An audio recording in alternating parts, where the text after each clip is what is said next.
Hello everyone, আসসালামু আলাইকুম। আশা করছি সবাই ভালো আছেন। আজকের ভিডিওটি আমাদের থাইল্যান্ড ট্যুরের সেকেন্ড পার্ট হতে চলেছে। যারা প্রথম পার্টটি দেখেছেন তারা অবশ্যই জানেন আমরা এখন আছি থাইল্যান্ডের ফুকেটে। ফুকেটের সৌন্দর্য নিয়ে আসলে নতুন করে কিছু বলার নাই। এই বিখ্যাত ট্যুরিস্ট স্পটটি দুনিয়াব্যাপী ভ্রমণ পিপাসুদের জন্য অত্যন্ত পছন্দের জায়গা। এর এক একটি দ্বীপ যেন এক এক টুকরো স্বর্গ। তাহলে শুরু করা যাক আমাদের থাইল্যান্ড ট্যুরের সেকেন্ড পার্টটি। আমরা চেষ্টা করব আপনাদেরকে ফুকেট সম্পর্কে একটি পরিপূর্ণ ধারণা দেওয়ার। আজকে আমরা যে হোটেলটিতে উঠেছি এই হোটেলটির নাম হচ্ছে পাতং রিসোর্ট হোটেল। পরিবার নিয়ে সেফলি থাকার জন্য বেস্ট চয়েস। এই হোটেলটি পাতং বিচের সাথে অবস্থিত। এই হোটেলটিতে বিভিন্ন ক্যাটাগরিতে 325টি রুম আছে। এই হোটেলটি দুটি মেইন রোডের সাথে কানেক্টেড। একটি হচ্ছে বাংলা ওয়াকিং স্ট্রিট আর একটি বিচ রোডের সাথে সাথে আছে বিশাল বড় পার্কিং এরিয়া। এখানের স্টাফগুলো খুবই হেল্পফুল। আর এটা হচ্ছে ওদের বিশাল বড় লবি। রিসোর্টটি খুব সুন্দর করে ডেকোরেট করা, আর এখানে বসার অনেক জায়গা ছিল। আমাদের ফুকেট এয়ারপোর্ট থেকে হোটেলে আসতে প্রায় 1 ঘন্টার মতো লেগে গেছে। আমরা 11:30টার মধ্যে রিসোর্টে এসে পড়েছি। আর 2টার আগে যেহেতু রুম পাবো না তাই লবিতে বসে সবাই রেস্ট করছি। আর রাহাম সেই ব্যাংককে যে ঘুমিয়েছে এখন পর্যন্ত ঘুমিয়ে আছে।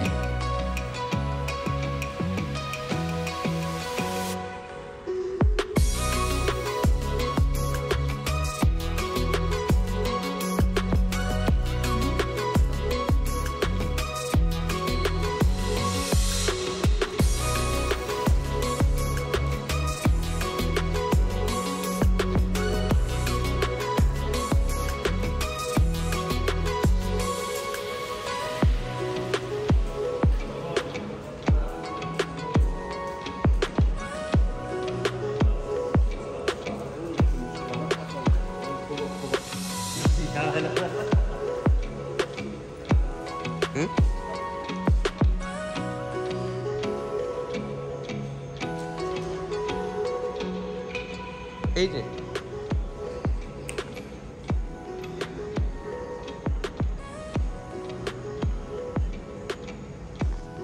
বিশাল বড় এরিয়া নিয়ে এই পাতং রিসোর্টটি। দুই পাশে দুইটি বিল্ডিং, একটা হচ্ছে বিচ ভিউ আর একটা হচ্ছে হিল ভিউ। দুটি বিল্ডিংয়ে দুটি বড় বড় সুইমিং পুল আছে। আমাদের রুম দিতে যেহেতু একটু দেরি হবে তাই আমরা বের হয়ে পড়েছি ব্রেকফাস্ট প্লাস লাঞ্চটা করতে।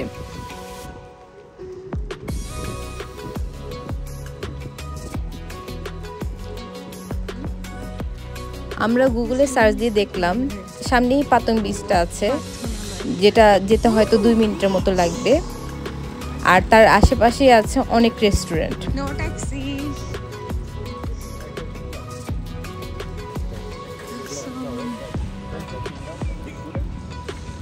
খাবারেরই আছে।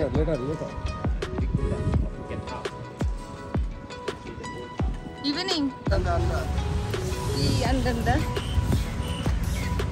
ও এইটা তো দেখি বাংলাদেশি আন্ডারদের মতো। এই সানব্লক মাই হাসি না, একদিনে কালা যাবো।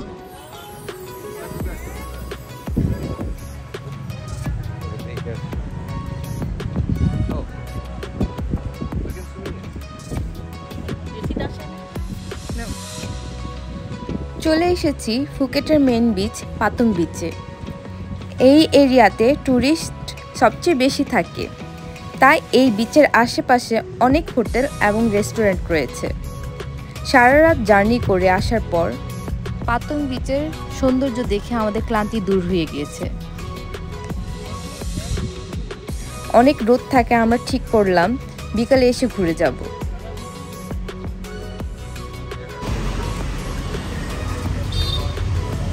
আশেপাশে তেমন একটা হালাল ফুডের রেস্টুরেন্ট না পেয়ে আমরা এসে পড়লাম ম্যাকডোনাল্ডসে। এখানে আমরা এখন লাঞ্চ করব।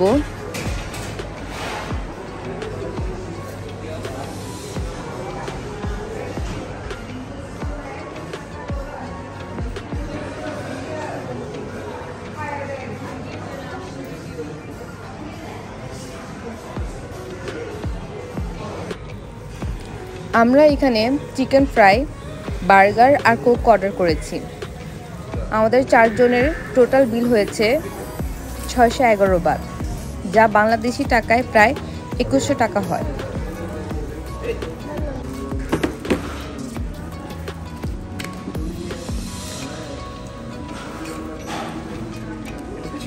চিকেন মেকিং করবো কিভাবে দিব?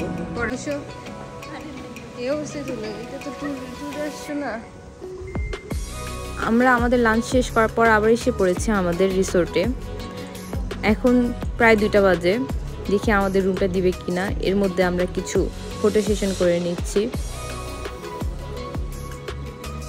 ওইখানে লিফট আছে, লিফট এখানে।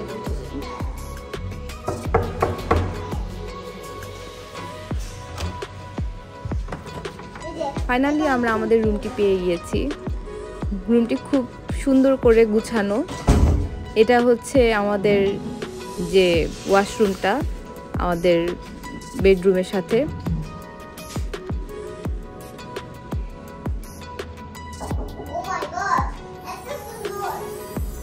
এটা হচ্ছে আমাদের বেডরুম।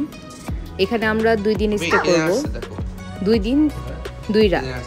আর আমাদের বেলকনি দিয়ে কোনো রকম ভিউ ছিল না, কারণ আমরা ওই রকমই রুম চুজ করেছিলাম।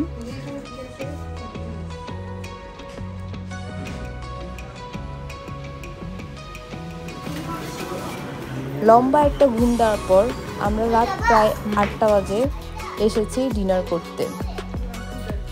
এই রেস্টুরেন্টটি আমাদের রিসোর্টের সাথেই ছিল, একেবারে কাছাকাছি। এই রেস্টুরেন্টটির নাম হচ্ছে তান্দুরি ফ্লেমস।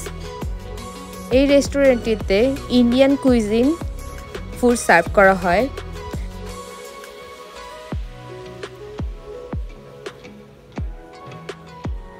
আমরা ডিনারের জন্য অর্ডার করেছি চিজ নান, chicken curry, tandoori chicken.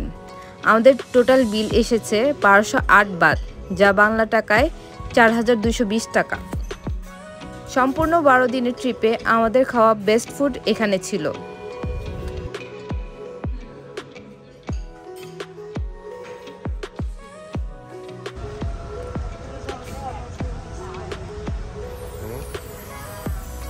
Good morning everyone. সকাল সকাল ঘুম থেকে উঠেই এসে পড়লাম বিচে। সকাল সকাল আসার কারণে আজকের বিচটা একেবারে শান্ত এবং নিরিবিলি।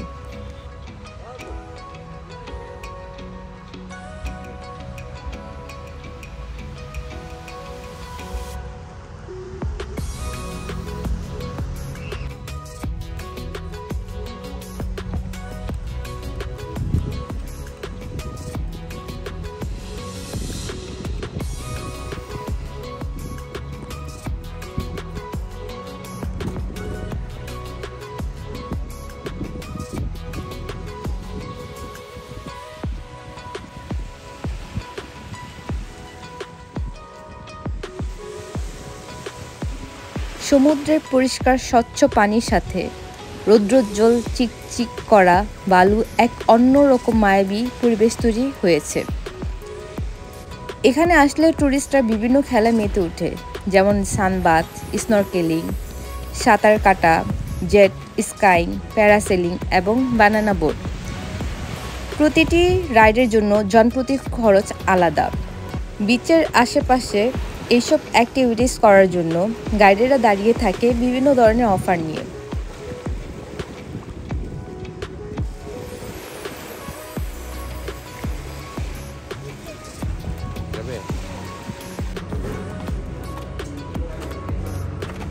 আমরা আজকেও ব্রেকফাস্ট করতে এসে পড়েছি ম্যাকডোনাল্ডসে। এর কারণ হচ্ছে সব রেস্টুরেন্ট এখানে 11টার পরে ওপেন হয়, তাই বাধ্য হয়ে আমাদের এখানেই ব্রেকফাস্ট সারতে হচ্ছে।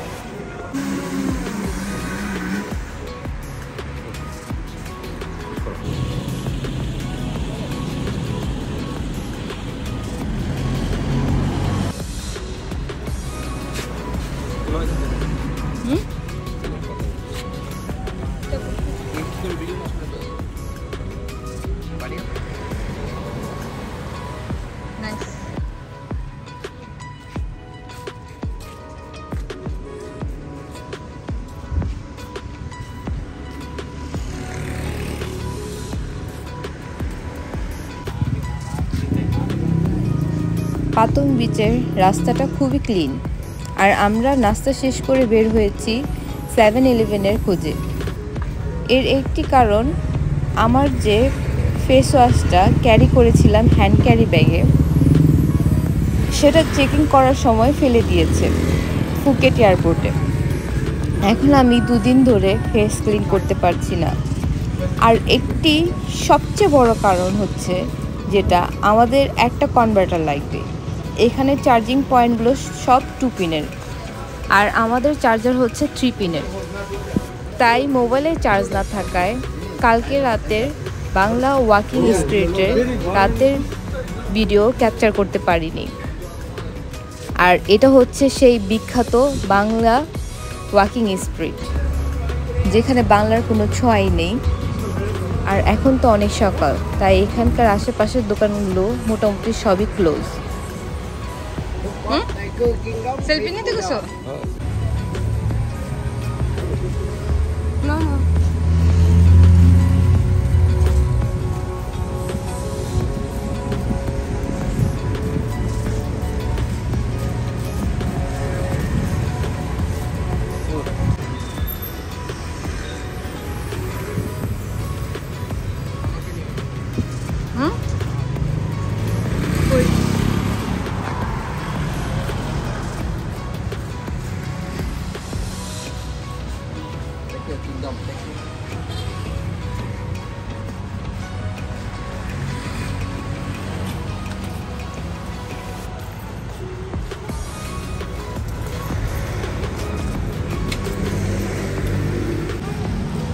এই চলার পথেই আমরা একটি ট্যুর অপারেটরের সাথে কথা বলে আমাদের হাফ ডে ট্যুরের একটি প্যাকেজ নিয়ে নিলাম।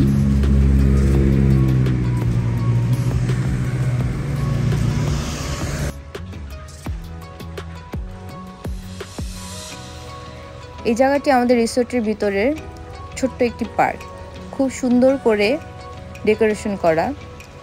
আর একটু সামনে গেলেই আছে এখানের যে বিশাল বড় সুইমিং পুলটি।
ভিডিওটি শেষ করার আগে আমাদের হোটেলের রুম রেন্টের সম্পর্কে আপনাদের কিছু তথ্য দিয়ে দিচ্ছি।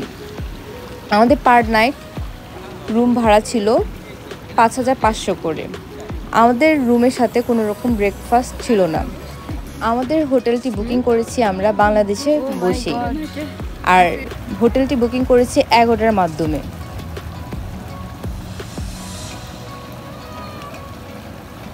আমরা কিছুক্ষণ সুইমিং করার পর আবার চলে যাব আমাদের হাফ ডে ট্যুরের উদ্দেশ্যে, যেটা ঠিক 12টা থেকে স্টার্ট হবে। আমাদের আজকের এই ভিডিওটি এখানেই শেষ করছি। ভিডিওটি কেমন লেগেছে জানাতে ভুলবেন না। আর যদি ভালো লেগে থাকে অবশ্যই সাবস্ক্রাইব করবেন, লাইক, কমেন্ট এবং শেয়ার করতে ভুলবেন না। আমাদের হাফ ডে ট্যুরের ভিডিওটি খুব দ্রুত দেওয়ার চেষ্টা করব। তাহলে দেখা হচ্ছে নেক্সট ভিডিওতে। ততক্ষণ পর্যন্ত অনেক অনেক ভালো থাকবেন।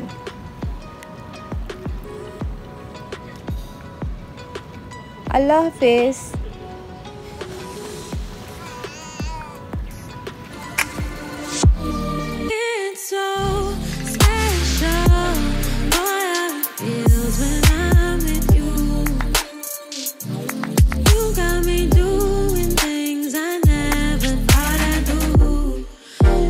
বাই।